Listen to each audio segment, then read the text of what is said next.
Cell orders जो कि हमने सेल जब प्रोडक्ट्स कर दी हैं तो उसकी अब डिफरेंट किस्म की रिपोर्टिंग अवेलेबल है, पेशेंट वाइज या किसी और कैटेगरी के लिहाज से हम उन्हें देखना चाहें। कोई इनकम्प्लीट हैं, कोई अनपेड हैं, कोई पेमेंट्स जो आई हैं उनकी डिटेल्स, उसके ऊपर थोड़ा सा हम देखते हैं कि वो कहाँ कहाँ पे हमें मिल सकती हैं। सेल्स में आएंगे तो सेल हिस्ट्री आती है। यहाँ पर मैं कोई सी भी 2 डेट्स सेलेक्ट करके उसके दौरान जो मेरे सेल ऑर्डर्स बने हैं या सेल इन्वॉइसेस बनी हैं उनकी डिटेल्स देख सकता हूँ। रेड वो हैं जो कि अभी फ़ाइनल नहीं हुई, इनकम्प्लीट हैं, अभी कंफर्म एंड फाइनलाइज नहीं हुई। वाइट वो हैं जो कि कंप्लीट हैं, बिल्कुल कंप्लीट भी हैं और उनकी पेमेंट भी आ गई हुई है। येलो वो हैं जो कि कंप्लीट तो हैं यानी फ़ाइनल हो गई हुई हैं लेकिन पेमेंट उनकी पेंडिंग है। अच्छा, यहाँ पर इनवॉइस नंबर आ रहा है, पेशेंट का नेम आ रहा है, टाइप आ रही है किस तरह का वो पेशेंट था हमारा, और अगर इंडोर से आया है या ओपीडी से आया है और किसी टोकन नंबर के अगेंस्ट रजिस्टर सेल हुई है तो उसका नंबर भी वो आ रहा है। रेफरल आ रहा है, कोई डॉक्टर है या एडमिशन है, या अगर वॉक इन है तो डिफ़ॉल्ट आएगा। उसकी कॉस्ट आ रही है यानी परचेज़ प्राइस, जो टोटल अमाउंट बनी उस पर डिस्काउंट लगा उसकी अमाउंट, और उसकी परसेंटेज आ रही है, नेट बिल कितना बना, कितनी अमाउंट रिसीव हो चुकी है और कितनी अभी पेंडिंग है। ये सारी इंडिविजुअल ऑर्डर्स के अगेंस्ट भी आ रही है और नीचे टोटल आ रहा है उसका। ऊपर हम यहाँ से सर्च करके यहाँ पर ऑप्शन है कि हम सेलेक्ट कर सकें कि किस टाइप के पेशेंट देखने हैं हमने, इंडोर के, ओपीडी के या रूटीन के। मैं इंडोर के पेशेंट्स के बिल देखना चाहता हूँ तो यहाँ से सिलेक्ट करूँगा तो सिर्फ इंडोर के पेशेंट्स के बिल आ जाएंगे। मैं इंडोर के पेशेंट्स के अलावा ओपीडी के अगर कोई देखना चाहता हूँ तो अगर कोई मेरा पेशेंट होगा तो यहाँ पर आ जाएगा। रूटीन के अंदर सारे वॉक इन पेशेंट्स आते हैं, या मैं ऑल टाइप अभी कर देता हूँ। मैं ऐसे इन्वॉइसेस देखना चाह रहा हूँ जिनकी पेमेंट स्टेटस कंप्लीट है तो मैं यहाँ से सिलेक्शन करूँगा तो सिर्फ वो मेरे पास आ जाएंगे जो इन दो डेट्स के दरमियान जिनका पेमेंट हो गई हुई है। और अगर मैं पेंडिंग देखना चाहता हूँ तो यहाँ से नज़र आ जाएगी। अच्छा, वो इनकम्प्लीट इनवॉइसेस में देखना चाहता हूँ तो यहाँ से मैं सिलेक्शन कर सकता हूँ। वो इनवॉइसेस जो कि जिनकी पेमेंट भी पेंडिंग है और फाइनलाइज नहीं हुई वो यहाँ से मैं देख सकता हूँ।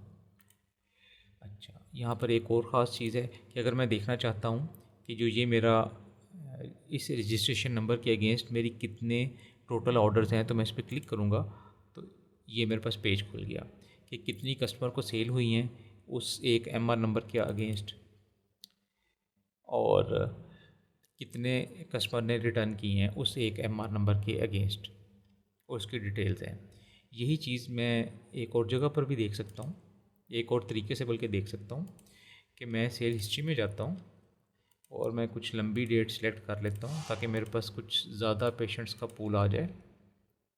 मैं नीचे आता हूँ, मैं देखना चाहता हूँ कि ये एमआर नंबर के अगेंस्ट मेरी कितनी सेल हुई है या क्या हिसाब किताब है।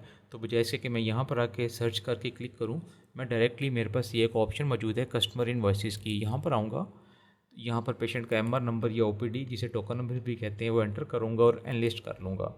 तो इस एमआर नंबर या टोकन नंबर के अगेंस्ट जो भी डिटेल्स होंगी वो मेरे सामने आ जाएंगी। इस तरह से जो सेल हिस्ट्री है उसकी डिफरेंट तरीके से उसकी जो पेंडिंग पेमेंट्स हैं या पेड हैं या फाइनलाइज्ड हैं या इनकम्प्लीट हैं या कस्टमर के लिहाज से वो सर्च कर सकता हूँ। यही चीज़ किसी और तरीके से अगर मैं सिर्फ ये देखना चाहता हूँ कि मेरे इनकम्प्लीट सेल ऑर्डर्स कौन से हैं, बगैर डेट सेलेक्ट किए सारे सेल ऑर्डर्स आ जाएंगे, तो मैं यहाँ से क्लिक करके वो देख सकता हूँ। तो मेरे वो तमाम सेल ऑर्डर जो कि इनकम्प्लीट है यहाँ पर आ जाएंगे। और मैं दोबारा आपको रिमाइंड कराता जाऊँ, यहाँ पर हमारा एक भी सेल ऑर्डर इनकम्प्लीट नहीं होना चाहिए। पेशेंट आया, हमने सेल ऑर्डर शुरू किया, वो इस लिस्ट में आ जाएगा और चंद मिनट के बाद जब हमने उसे कंप्लीट कर लिया तो यहाँ से वो चला जाएगा। इनकम्प्लीट अमूमन ऐसा होता है कि पेशेंट आया, उसने ऑर्डर लिखवाना शुरू किया, इतनी देर में एक और कस्टमर आ गया, पहले वाला कहता है मैं सोच रहा हूँ अभी, तो दूसरे कस्टमर का सेल ऑर्डर बनाया जबकि पहले का इनकम्प्लीट की लिस्ट में आ जाएगा। दूसरे कस्टमर का सेल ऑर्डर बना के हमने उसे फ़ारिग कर दिया, भेज दिया उसे, तो दोबारा इस लिस्ट में से आके जो हमारा इन प्रोसेस हमारा पिछला सेल ऑर्डर था उसको कंप्लीट करेंगे। तो ये ऐसे ही होना चाहिए कि जैसे ही आपकी फार्मेसी खाली हो पेशेंट से या कस्टमर से, तो आपने इस लिस्ट को देखना है और सारे के सारे जो सेल ऑर्डर जो इनकम्प्लीट हैं उनको कैंसिल कर देना है, क्योंकि वो आपने कंप्लीट ही नहीं किए हुए, तो ये ज़ीरो होना चाहिए। इस चीज़ की डिटेल हमें रिपोर्ट्स के अंदर भी मिल जाएगी। डिटेल रिपोर्ट्स में आएंगे तो हम यहाँ पर हमें डेट वाइज आएगी कि आज के डेट के अंदर जो मेरे इनकम्प्लीट सेल ऑर्डर्स हैं वो कितने हैं, वो यहाँ पर आएगी सेल्स 2 मेरी इनकम्प्लीट है। अभी मैं जल्दी से सिर्फ आपको दिखाने के लिए ऐड सेल के बटन पे क्लिक करता हूँ। एक नया ऑर्डर मैं बनाता हूँ, यहाँ पर मैं कोई प्रोडक्ट ऐड करता हूँ और इसको मैं कंफर्म एंड फाइनलाइज नहीं करूँगा। अगर नहीं करूँगा तो इस लिस्ट में देख लें कि मेरे पास जो मेरी आज की रिपोर्ट के अंदर मेरे पास 3 सेल ऑर्डर्स हैं जो इनकम्प्लीट है मेरे। तो इसका जो यानी उसके अंदर जो बाउंड मेरे पास जो आइटम्स हैं उनकी जो पैसे हैं वो इधर यहाँ पर लिखे हुए आ रहे हैं। तो मेरा काम है कि मैं इनकम्प्लीट सेल ऑर्डर्स की लिस्ट के ऊपर अपनी निगाह रखूं और जो भी मेरा इनकम्प्लीट रह जाए उसको खोलूं, उसे या तो कंफर्म एंड फाइनलाइज करूं या यहाँ से कैंसिल करके डिलीट कर दूं। फ़र्ज़ करिए पेशेंट चला गया वापस, तो मैं इसको यहाँ से कैंसिल करूँगा, आइटम निकालूंगा और कैंसिल एंड डिलीट कर दूंगा। मैं दोबारा अपनी रिपोर्ट में आया हूँ, मैंने इसको रिफ़्रेश किया है तो देखें फिर वो 2 रह गई होंगी मेरे पास। और जो दोनों वो ज़ाहिर बात है ऑर्डर्स हैं उनके अंदर कोई आइटम चूँकि एडिड नहीं है तो वो यहाँ पर ज़ीरो कॉस्ट शो हो रही है। इसी तरीके से मेरी सेल्स हैं, इंडेंट्स हैं, कस्टमर रिटर्न्स हैं और कंपनी रिटर्न्स हैं, उन सब की जितनी जितनी मेरे जो शुरू की गई इनवॉइसेस हैं या बिल्स हैं या रिटर्न्स हैं वो जो इनकम्प्लीट रहेंगी वो यहाँ पर आ जाएंगी। और जब भी ये रिपोर्ट खोलेंगे तो आपको इंटीमेट करेगी कि ये रिपोर्ट की यहाँ पर हर चीज़ ज़ीरो होनी चाहिए। नेक्स्ट चीज़ जो हम यहाँ पर देख सकते हैं वो अनपेड सेल ऑर्डर्स हैं कि कंप्लीट तो हैं लेकिन पेमेंट नहीं हुई, वो यहाँ से हम देखेंगे। ये वही हमने जो पिछले पेज पे चीज़ें देखी हैं तकरीबन वही चीज़ें हैं। टोटल पेंडिंग अमाउंट और टोटल जो ऑर्डर्स हैं जो कि पेंडिंग हैं वो यहाँ पर आएंगे। अमूमन या 100% ये वो लोग होते हैं जो कि हॉस्पिटल के एडमिटेड पेशेंट्स होते हैं, डिस्चार्ज के ऊपर इनकी पेमेंट मिलती है, या वो हेल्थ कार्ड के पेशेंट्स होते हैं, कॉर्पोरेट सेक्टर के पेशेंट होते हैं, उनकी पेमेंट्स बाद में आती हैं। तो जब तक वो पेमेंट्स नहीं आती तो वो पेंडिंग की लिस्ट में रहते हैं। और इस पर भी आपने निगाह डाल रखनी है कि रूटीन का कोई पेशेंट इधर नहीं होना चाहिए या वॉक इन पेशेंट नहीं होना चाहिए। सारे के सारे आपके इंडोर के या हेल्थ कार्ड के पेशेंट होने चाहिए, या आपके हॉस्पिटल या क्लिनिक के एम्प्लॉइज़ होंगे जो बाद में भी आपको पेमेंट दे देंगे और वो किसी न किसी रजिस्टर्ड नंबर के अगेंस्ट ही उनकी पेमेंट्स होंगी। अच्छा, कुछ और देख लें।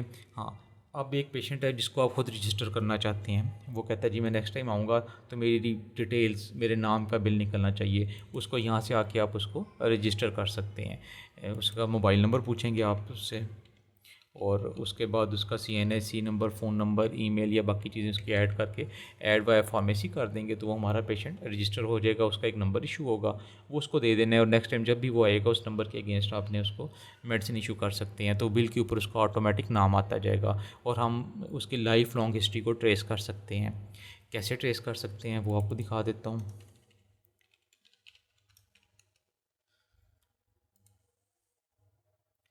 अच्छा, वो वो वो मैं आपको दिखाता हूँ अपने अकाउंट, एडमिन के अकाउंट से या अकाउंटेंट के अकाउंट से या रिसेप्शन के अकाउंट से। इस वक्त जो मैंने ये पैनल खोला हुआ है इसके अंदर फार्मेसी वालों को अलाउड नहीं है कि वो पेशेंट की प्रीवियस हिस्ट्री देख सकें।